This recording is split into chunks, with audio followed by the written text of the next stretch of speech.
परम पिता परमात्मा प्रभु महावीर के चरणों में कोटि वंदन नमन।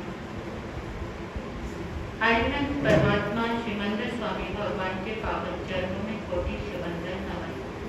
परम दयालु परम कृपालु कर्नाटक गढ़ श्री आराध्य गुरुदेव के पावन चरणों में कोटि वंदन नमन।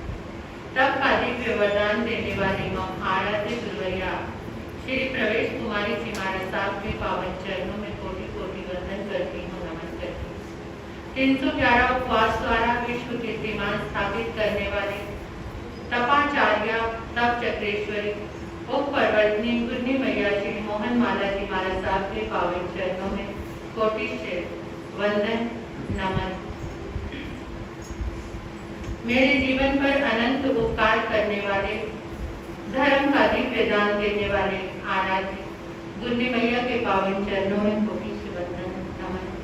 मेरी छोटी साथी इस पावन प्रांगण में आए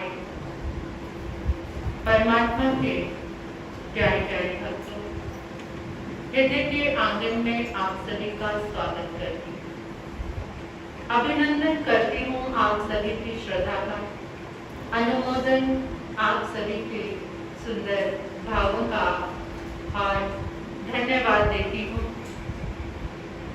धर्म के लिए, धर्म प्रांगण की ऊर्जा से जुड़ने के लिए आपने जो पुरुषार्थ किया है, प्रयास किया है, सौभाग्यशाली है आप। आपके भीतर में परमात्मा प्रभु महावीर की भक्ति करने की प्यास है, आपके जीवन में समर्पण है, आपके जीवन में महावीर चरणों से अनुरक्ति है, प्रेम है। ये सबसे बड़ा सौभाग्य। लगातार 7 दिनों से आप अपने आराध्य की कथा सुन रहे हैं, जिनका शासन मिला है हमें। ऐसे परमात्मा प्रभु महावीर की दिव्य कथा जीवन को दिव्यता से भरने वाली, पापों से मुक्त करने वाली, करुणा प्रेम और मैत्री का जागरण करने वाली ये पावन कथा सारे पाप के अनुबंधों से छुड़ाकर पुण्य से जोड़ने वाली, धर्म से जोड़ने वाली ये पावन कथा जीवन में जब सुंदर अवसर घटित होते हैं तभी हमें ये कथा मिलती है, तभी हम सुन पाते हैं महावीर को। और जो एक बार सुन लेता है वो सबका के लिए श्रवण भी बन जाता है। जिसके अंतर हृदय में एक बार महावीर के दर्शन की प्यास आ जाए वो सबका दर्शनीय बन जाता है। कितने अद्भुत थे महावीर। महावीर की यात्रा नैसार के भाव में जो शिल्पकार था, मूर्तियों का,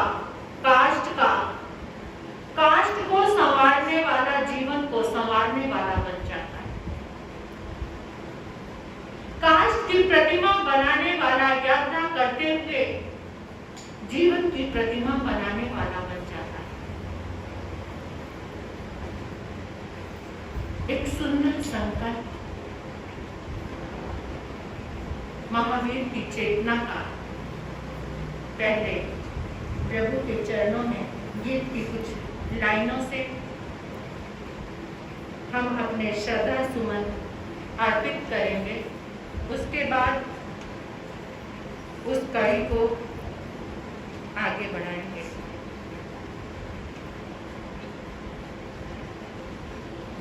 वीर प्रभु की पावन गाथा, वीर प्रभु की पावन गाथा, सुन लो और सुना लो, महावीर गुण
का जीवन, वो चेतना कभी ऊपर कभी नीचे, कभी भटकर,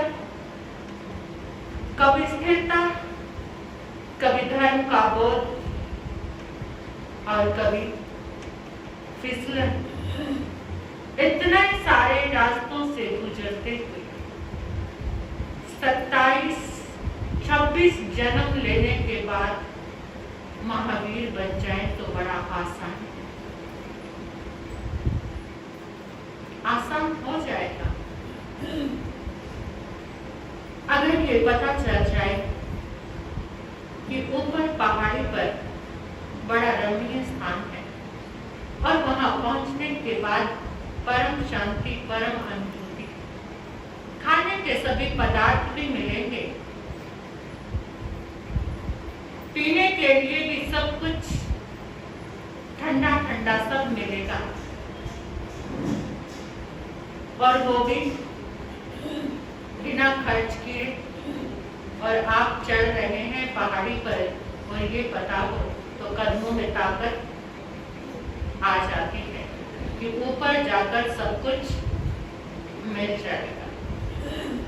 इसी तरह से एक लक्ष्य हो हमारा कि परमात्मा की आराधना में आगे बढ़ो, चलते चले जाओ, रास्ते में चाहे कांटे हो, चाहे पत्थर हो, चाहे कैसा भी मार्ग हो, वहां जाने के बाद सब कुछ मिल जाएगा। तो कदमों में ताकत आ जानी है। परमात्मा प्रभु महावीर की एक पावन कथा, एक संकल्प को लेकर चली कथा। देखिए कितने गजब की बात है कि एक बार मुनि का समागम हुआ, एक बार मुनि का संग हुआ, एक बार मुनि को देखा तो महावीर की चेतना नैसार के भव में वही बनने के लिए तैयार हो गई। शुद्ध भावों से बहराया गया आभार, शुद्ध भावों से दिया गया सुपात्र आहार। कितने वर्षों से हम आहार लहराते आ रहे हैं, लेकिन नैसार जैसा भाव नहीं आया। कितने समय से सामायिक कर रहे हैं, पुण्य श्रावक जैसी एक सामायिक नहीं। पुण्य श्रावक ने किसके घर जन्म लिया था? हाँ, कालसुरी कसाई का बेटा था। पिता और पुत्र में कितना अंतर। पिता को तो बांध के कुएं में भी लटका दिया था, वहां भी हिंसा करता।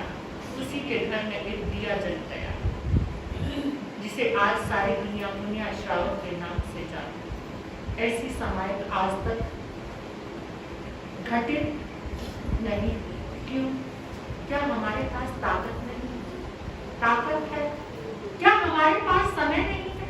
समय है, लेकिन वो श्रद्धा, वैसा विश्वास नहीं है। नैसार जैसा विश्वास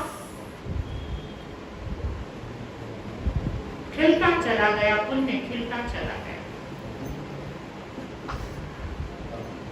ऐसी परमात्मा प्रभु महावीर की वो यात्रा कल आप सुन रहे थे।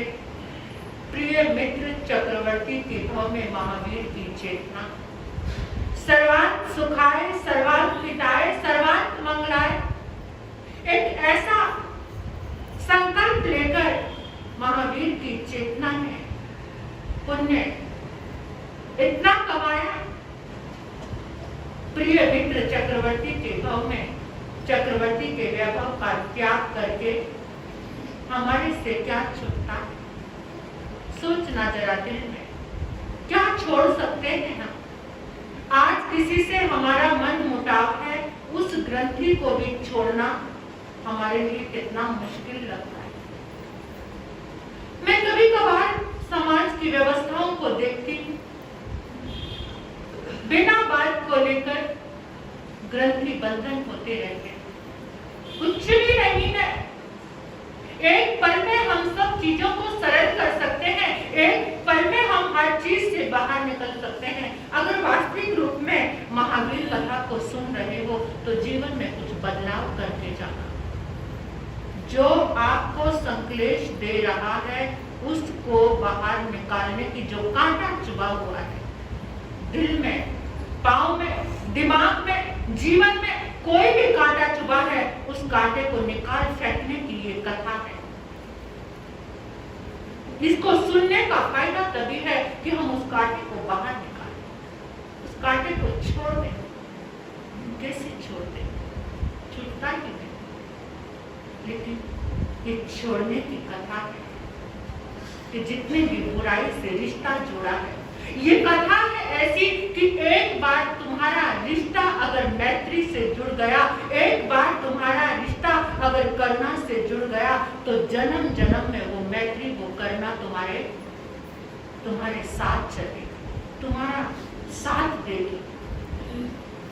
एक बार रिश्ता जोड़ लिया, परमात्मा प्रभु महावीर की चेतना ने करुणा से विमल के भाव में और वो रिश्ता जुड़वाया माँ ने करुणा, प्रेम और मैत्री के संस्कार दिए। गर्भ में ही अपने बेटे के सारे पाप के अनुबंध माँ ने मिटा दिए। माँ जब जाग जाती है तो कोई भी अभिमन्यु चक्रव्यूह में नहीं फंसता, और माँ सो जाती है तो हर एक अभिमन्यु ऐसे चक्रव्यूह में फंस जाता है जहां मौत के सिवा कोई और कुछ नहीं। माँ का जागरण हुआ, माँ ने देखा बच्चे के अंदर कषाय के अनुबंध है। माँ इतनी जागी, गर्भ में ही उसका रिश्ता जोड़ दिया मैत्री के साथ और करुणा के साथ।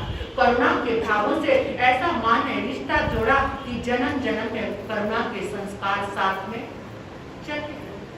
आपने देखा होगा कोई बच्चा स्वभाव से ही दयालु होता है, स्वभाव से ही करुणा होती है। ये उस जन्म की साधना नहीं, ये जन्मों जन्मों की साधना होती है। जो हम संस्कार लेकर आते हैं वो एक जन्म के नहीं, वो जन्मों जन्मों के संस्कार होते हैं। किसी छोटे से बच्चे को देखते हो, आप सुनते हो, 4 साल का बच्चा है, पूरी गीता कंठस्थ है। क्या बात है, कुछ भी तो पढ़ा नहीं, लेकिन गीता कंठस्थ है। अभी हम इधर चंडीगढ़ में थे, अपने ही जैन परिवार की एक बच्ची, तो उसकी माँ ने बताया, अभी वो बच्ची 5 साल की है, वो हमारे सामने लेकर आए दर्शन कराने के लिए। तो बच्ची बहुत प्यारी, बहुत स्वीट। तो माँ ने बताया हमारे साथ 3 साल तक ये बच्ची बोली नहीं, और फिर मैंने इसकी स्पीच थेरेपी कराई। जैसे भी इसकी स्पीच थेरेपी कराई, इसने जो कुछ बोलना शुरू किया सब कुछ इंग्लिश में बोलती। हमें मतलब लगने लगा उसको एक भी अक्षर हिंदी का, और ऐसे भी उसका बोलने का जो तरीका वो विदेशियों के जैसा। फिर हमने बुलाया, कहते फिर अपने आप ये बच्ची जापानीज भाषा बोलने लगी, अपने आप ही फ्रेंच बोलने लगी, और भी कई भाषाएं जैसे माँ बोलती थी। तो उसी समय तो वो बच्ची उसी भाषा में, कहते मैं सोचती थी कि अक्षर क्या बोलती, अपने आप अकेली बोलती, बड़बड़ाती रहती। कहते मैंने वो अक्षर कैच करके उसको गूगल पे डाला तो वहां पता चला कि फ्रेंच भाषा बोल रही है। और फिर उस बच्ची को ये कौन से देश का झंडा है, ये कौन से, कहते हम कहीं पर रेस्टोरेंट में, होटल में खाना खाने के लिए गए, वहाँ हर तरह के फ्लैग लगे हुए थे। उस बच्ची ने 1 सेकंड में सारे फ्लैग बता दिए, ये उस कंट्री का है, ये उस कंट्री का है, ये उस कंट्री का। यानी ये बच्चे के साथ संस्कार वो भूली नहीं, वो सब कुछ। और फिर कहते हमारे सब बच्चों को हम पूछते हैं ना कि तुम्हें बड़े होकर क्या बनना है, तो कहते इसने पहले छूटते ही कहा, हर बच्चे का एक क्या कहते हैं, एक एम होता है, मुझे इंजीनियर बनना है। आजकल के बच्चे कोई महावीर बनना तो कहता नहीं है, आज मुझे इंजीनियर बनना है, मुझे डॉक्टर बनना है, मुझे सीए बनना है, मुझे एमबीए करना है, ये करना है, वो करना है। आपके घर में कोई बच्चा ऐसा हुआ कि जिस बच्चे ने कहा वो मुझे महावीर बनना है, मुझे राम बनना है, मुझे कृष्ण बनना है, मुझे बुद्ध बनना है? कोई बच्चा नहीं। क्योंकि उस बच्ची से पूछा, वो बच्ची कहने लगी मुझे जू कीपर बनना है। हमने कभी सुना भी नहीं जू कीपर। फिर मैंने कहा कि ये जरूर जो बच्ची है किसी समय पूर्व जन्म में ये जू कीपर होगी। जैसे डायनासोर की सब प्रजातियां इसने नाम ले लेकर बता अच्छी इंग्लिश बोलती है, सब कुछ वहाँ भाषा बोलती है वो विदेशों की। तो ऐसे क्या है, ये आत्मा के साथ संस्कार चलते आते हैं। ऐसे ही महावीर की चेतना के साथ, नैसार की चेतना के साथ वो दया के, करुणा के जो मान है जोड़ा रिश्ता। पहले तो पाप के, क्रोध के संस्कार चल रहे थे, किसी को दुख देना, तकलीफ देना, ऐसे भी संस्कार आए थे। लेकिन माँ ने जब रिश्ता जोड़ा करुणा से, तो वो संस्कार बन गए करुणा, प्रेम और मैत्री के। प्रिय मित्र के भाव में लिया गया एक संकल्प क्या, कि मैं सबको सुखी करने वाला बनूं।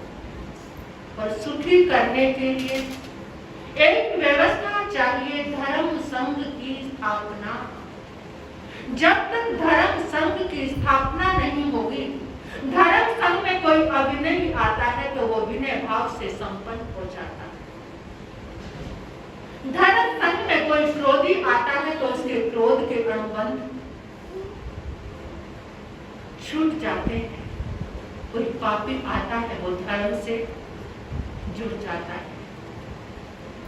ऐसे धर्म संघ की स्थापना करने का संकल्प ले लिया प्रिय मित्र चक्रवर्ती, और वहां का आयुष्य पूर्ण करके मुनि बन गए। मुनि में साधना की, बहुत वर्षों की आयुष्य होता था, और वैसे भी महाविद्य में जन्म हुआ था। प्रिय मित्र की चेतना यानी नैसार की वो चेतना, महावीर बनने वाली वो चेतना महाशुक्र देवलोक में चली जाती है।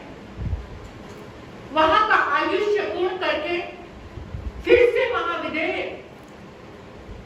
जी शत्रु राजा भद्रा रानी की कुक्षी में आती है। जी शत्रु राजा का राज्य चल रहा था।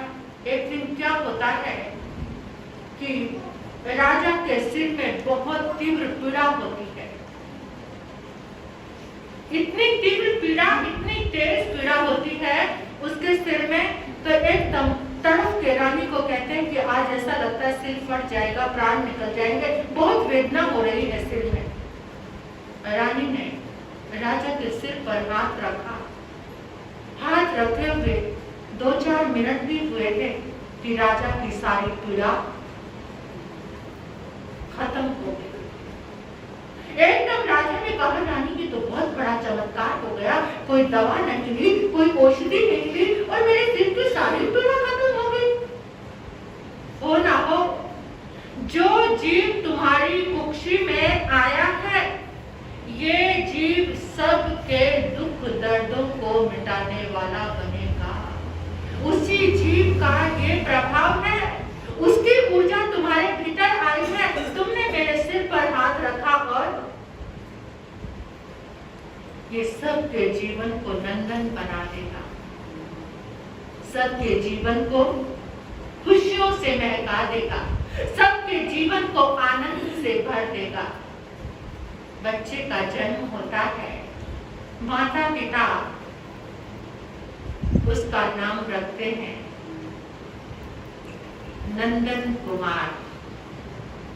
नंदन कुमार स्वभाव से दयालु, दूसरों के दुख को देखकर तुरंत दुखी हो जाता, हर संभव कोशिश करता कि मैं ऐसा क्या कर दूं कि जो मेरे व्यवहार से, मेरे कार्य से सब सुखी हो जाए।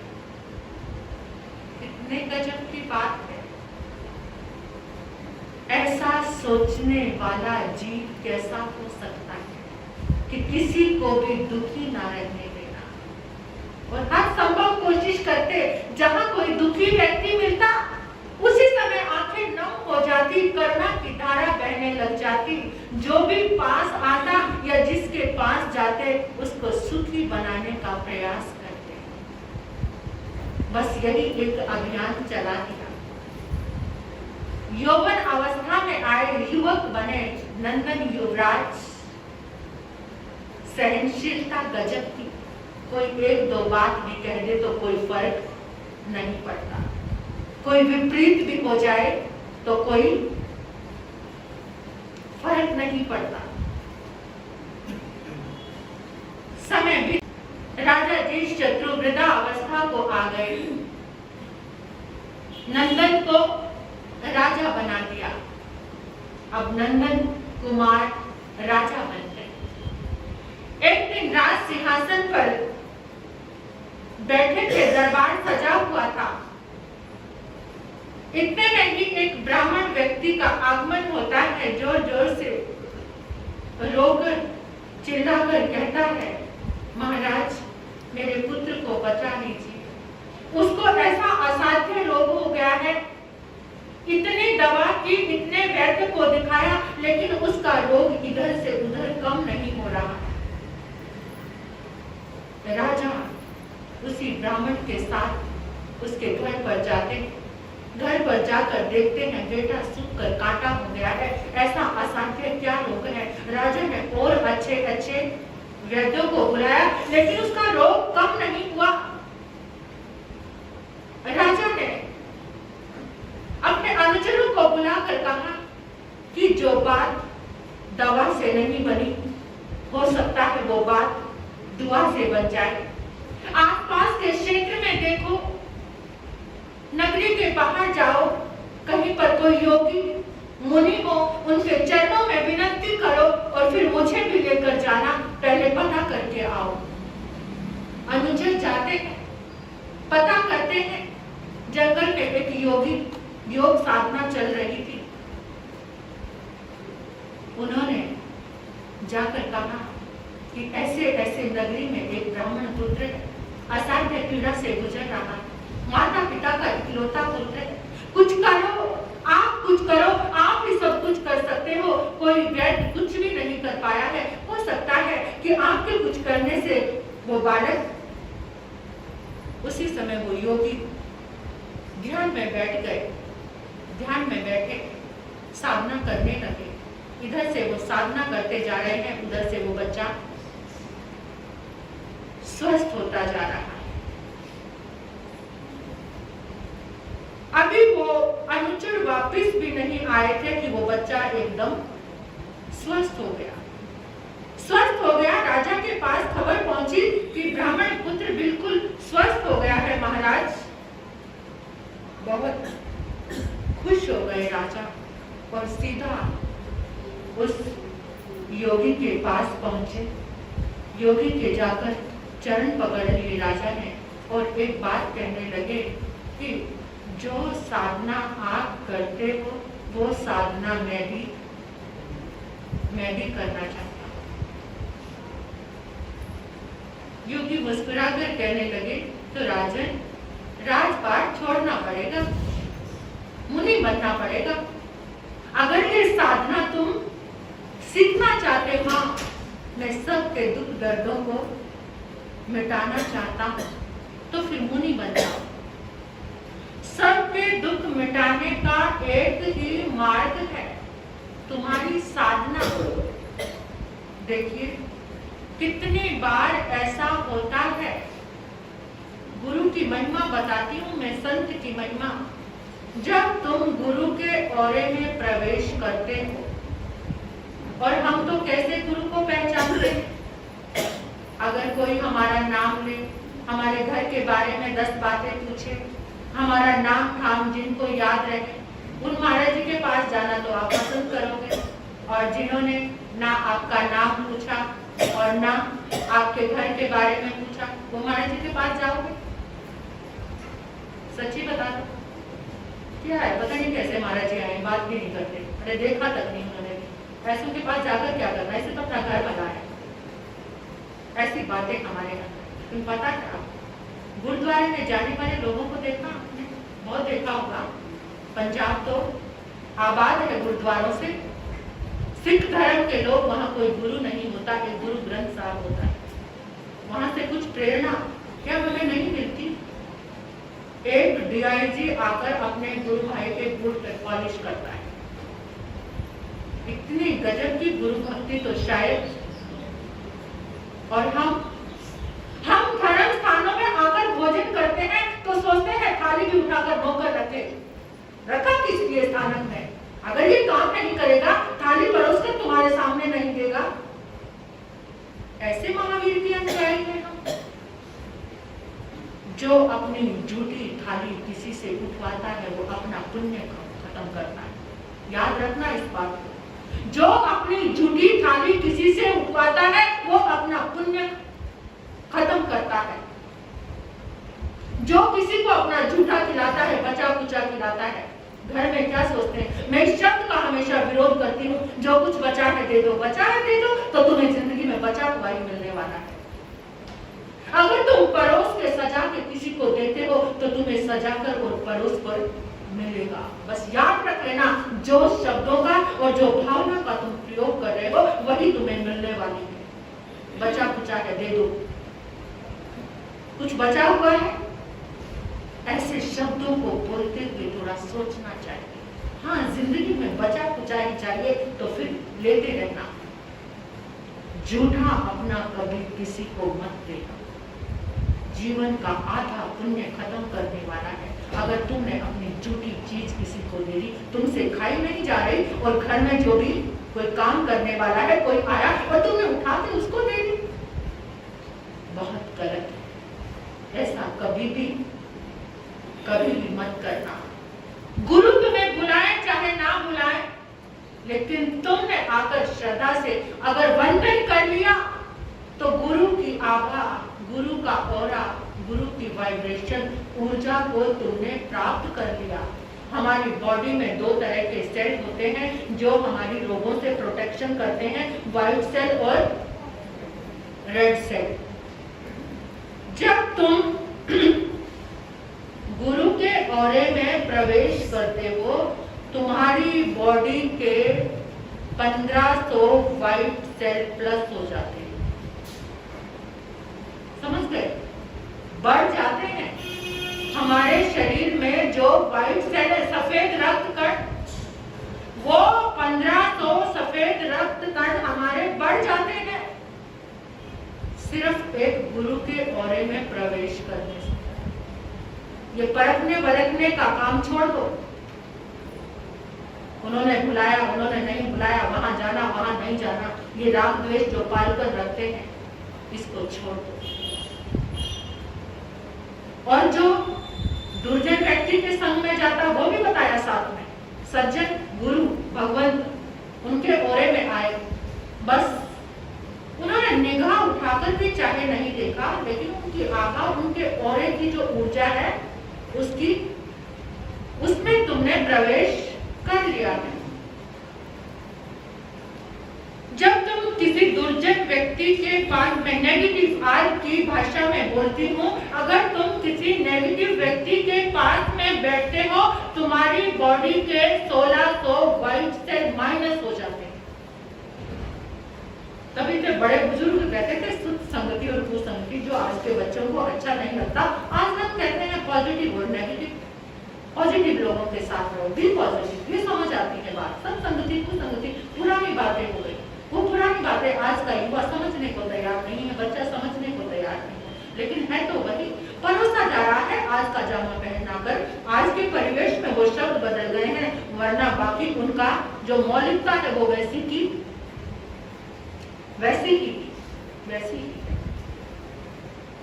नंदन राजा को योगी मुनि कह रहे हैं, राजन अगर किसी का दर्द मिटाना चाहते हो तो फिर मुनि हो जाओ, मुनि बन जाओ।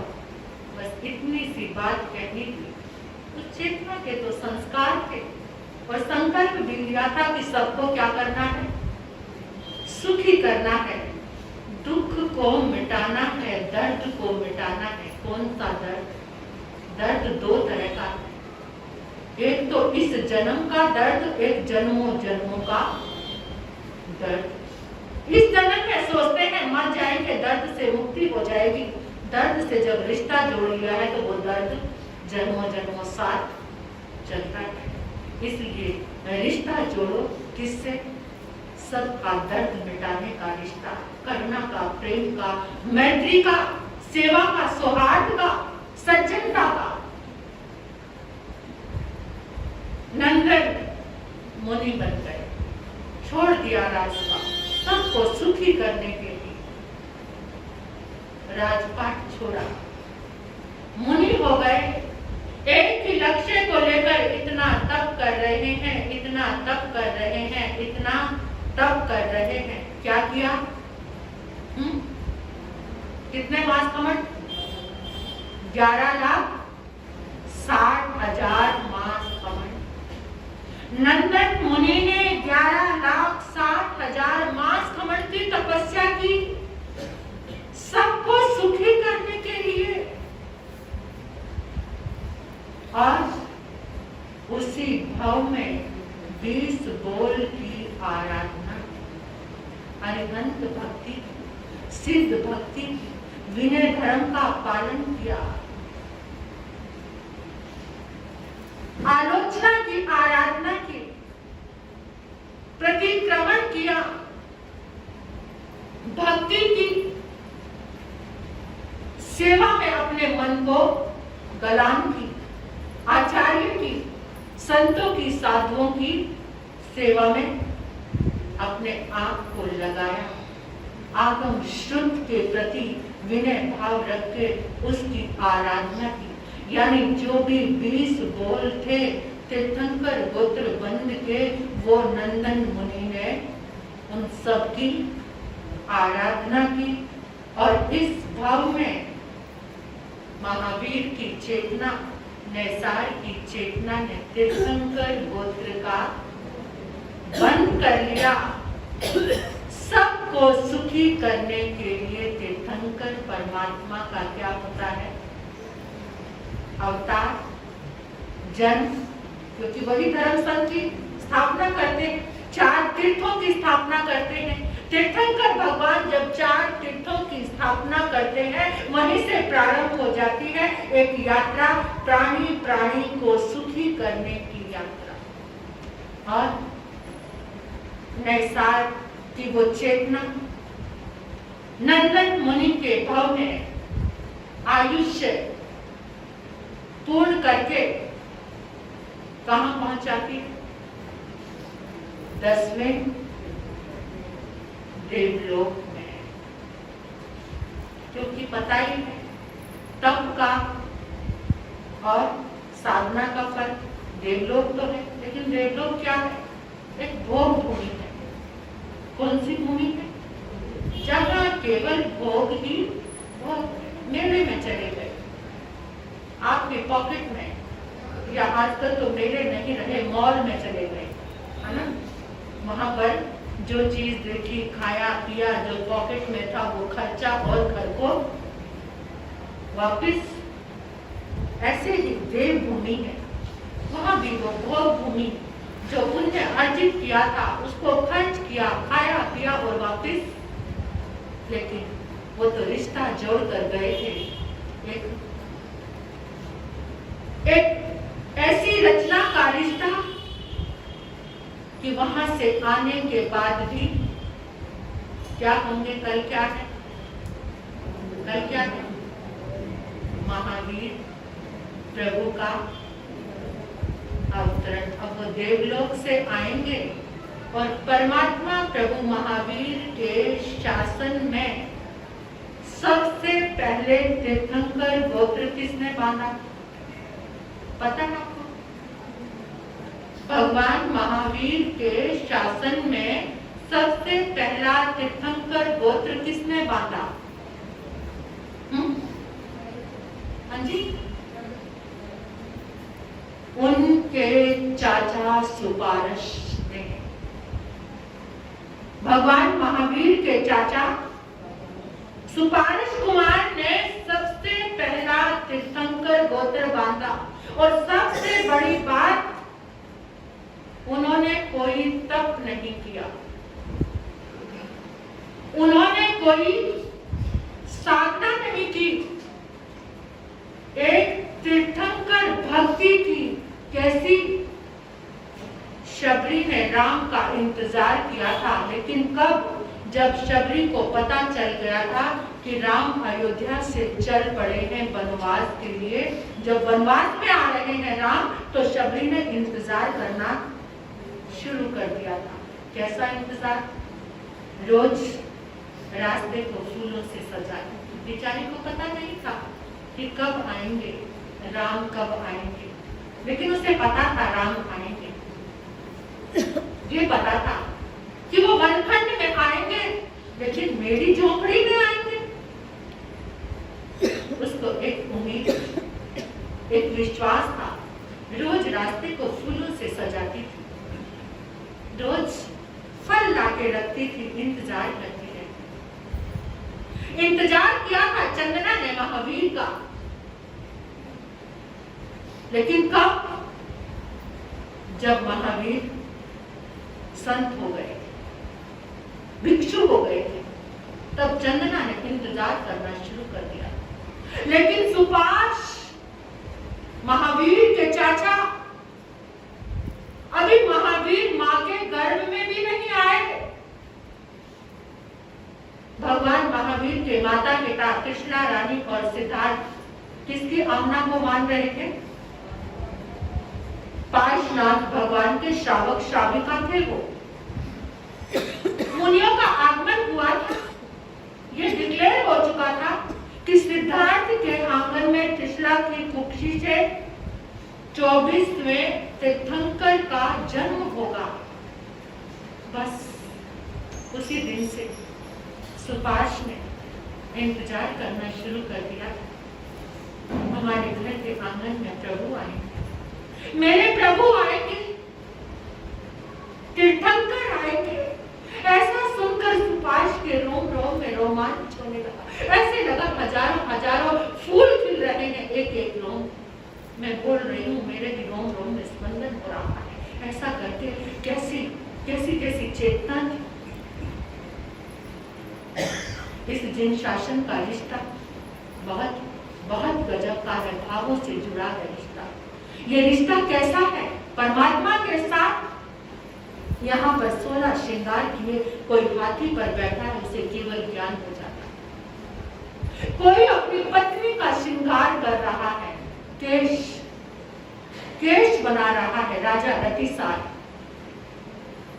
क्रिया की कोई बात नहीं थी वहां, ध्यान से सुन लेना एक बात कि रिश्ता होता है भावों का, रिश्ता होता है भीतर का।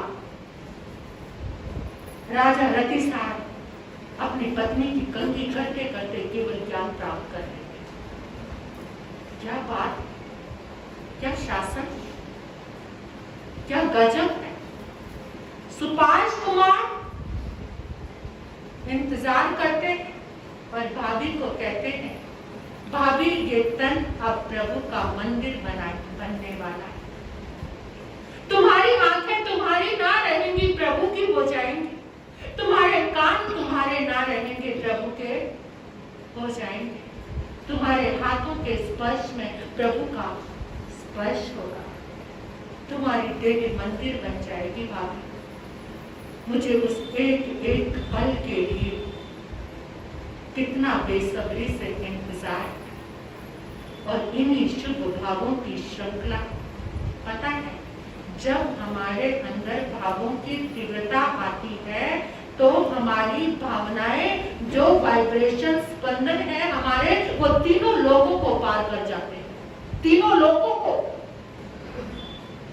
कितना क्षण लगता है, कितना समय लगता है, हमारी वाइब्रेशन तीनों लोगों को पार कर जाती है। इतनी ताकत होती है हमारे भीतर की ऊर्जा में। और सुपाश कुमार प्रभु चिंतन में हर वक्त, हर पल उनका चिंतन, जिसको ना देखा ना जाना, सिर्फ एक सुना है और वही से इंतजार। और वहां होती है गजब की भक्ति, और उस भक्ति की आराधना में एक आलोक मिलता है, एक प्रकाश मिलता है। वो कैसा प्रकाश, वो कैसा प्रकाश? वो प्रकाश है परमात्मा के तीर्थंकर के आलोक का। वो प्रकाश है तीर्थंकर चेतना का, वो भक्ति का प्रकाश। और सुपाश कुमार तीर्थंकर गोत्र का बंद कर देते हैं भक्ति करके, भक्ति करके, महावीर की भक्ति करके। अब कल आप सुनेंगे परमात्मा प्रभु महावीर की वो चेतना, 10वें स्वर्ग से चलकर माता की कुक्षी में आगमन प्रभु का। देखिए, एक बात आती है, शैया का रंग कैसा है, शैया कैसी है जिसपे त्रिशला रानी, त्रिशला माता लेटी हुई है। 14 स्वपन आएंगे, माँ को 14 स्वपन आते हैं और उन 14 स्वप्नों का कितना महत्व, जितना पलक झपकने में अपना समय लगता है ना, उतने समय में माता त्रिशला 14 सपने देख लेती है। उनकी शैया का रंग कैसा है, जिस कक्ष में वो रह रही है उस कक्ष का रंग कैसा है, शैया कैसी है, ऊपर से और आगे से और पीछे से ऊपर को उठी हुई और बीच में, जैसे ये हमारी हथेली है ना, जैसे हम अंजलि बनाते हैं, ये अंजलि बनाते हैं, ऐसे अंजलि के जैसी माता त्रिशला की शैया थी। इस शैया का लॉजिक क्या था, उनका सिर ऊपर था और पांव भी ऊपर की ओर थे, और जो बीच का हिस्सा था यानी उनका जो उदर था, पेट था, यानी उनका जो गर्भाशय था वो बीच में था, नीचे की ओर, यानी सारी की सारी ऊर्जा वहां पर एकत्रित रहे। ना पांवों से ऊर्जा बाहर जा रही थी, ना सिर से ऊर्जा बाहर जा रही थी, सारी की सारी ऊर्जा कहां पर एकत्रित थी, माँ के गर्भ में, पेट में ही एकत्रित थी। ऐसी शैया थी माता त्रिशला की। और कलर, शैया का कलर, जिस कक्ष का कलर और वातावरण, ये सारी चीजें बहुत काउंट करती है। उसी पुरानी पद्धति को लेकर आज आप देखते हैं कि वास्तु विज्ञान की दृष्टि से आज आप अपने कमरों में वो कलर कराने लगे ना, वास्तुविद बताते हैं कि इस दीवार पर ऐसा कलर करो, इस दीवार पर, ये कलर विज्ञान वहीं से चला आ रहा है। ये सब कुछ, इस नया कुछ भी नहीं है, आज के युग की कोई खोज नहीं है, जो कुछ है ये वहीं से चला आ रहा है। माता त्रिशला का कक्ष उसी वास्तु की ओर इशारा करता है कि कैसा कक्ष था। चलो कक्ष को भी बदल दो, शैया को भी बदल दो, लेकिन वातावरण, प्रकृति को कौन बदलता है? प्रकृति में मंद मंद सुगंधित, ठंडी, ना ज्यादा ठंडी और ना ज्यादा गर्म, ऐसे अपने शरीर को अनुकूल लगने वाली अच्छी सुंदर हवा प्रवाहित थी। वातावरण इतना सुंदर था और अर्ध निद्रित अवस्था में माता ने 14 स्वप्न देखे। एक एक स्वप्न का बहुत बड़ा महत्व है। एक एक स्वप्न की उपमा किसको दी है? हमारा स्वप्न विज्ञान बहुत बड़ा है, स्वप्नों का बहुत प्रभाव होता है। जो आजकल कह देते हैं स्वप्न से क्या होता है, होता है, स्वप्न से बहुत कुछ होता है। ये सूचना है आने वाली चेतना की, कि आने वाली उस चेतना के अनुबंध कैसे हैं। स्वप्न से माता को परिचय मिल जाता है अपने गर्भ में आने वाले बच्चे की लेशा का, बच्चे की लेशा का पता चल जाता है। माँ शुभ स्वप्न देखती है तो समझ लो अच्छी लेशा वाला बच्चा माँ की कुक्षी में आ रहा। और ऐसे सुंदर स्वप्न देखकर तो किसका मन कैसा खिल जाएगा। कैसी है वो माँ जिसकी कुक्षी में तीर्थंकर परमात्मा पधारे। कितना पुण्य किया होगा उस माँ ने, कितनी साधना की होगी। आज तक हमारा एक ही स्वप्न होता है कि हम तीर्थंकर बने, है ना, ये सपना होता है। लेकिन क्या किसी स्त्री का ये सपना है कि मैं तीर्थंकर की माता बनूं? गजब का सपना है ये भी, एक संकल्प कि मैं तीर्थंकर की माता बनूं, मैं कुछ ऐसी साधना करूं। बहुत गजब की साधना की होगी त्रिशला माता ने, जो तीर्थंकर परमात्मा की माता बनी। तो आगे कल हम मनाएंगे प्रभु का जन्म उत्सव, परमात्मा का उत्सव बड़े हर्ष और उल्लास के साथ मनाना। आपके घर का बच्चा मना एक बार भी अनायास महावीर का नाम मुंह पर आ जाएगा, जब जयकारे लगेंगे महावीर के, प्रभात फेरी निकलेगी, जब महावीर के जयकारों से आप गूंजते चले जाएंगे, बच्चे भी बोलेंगे, वो जिह्वा पावन होगी, जो सुनेगा उसके कान पावन होंगे, जिसके हृदय में वो गूंज जाए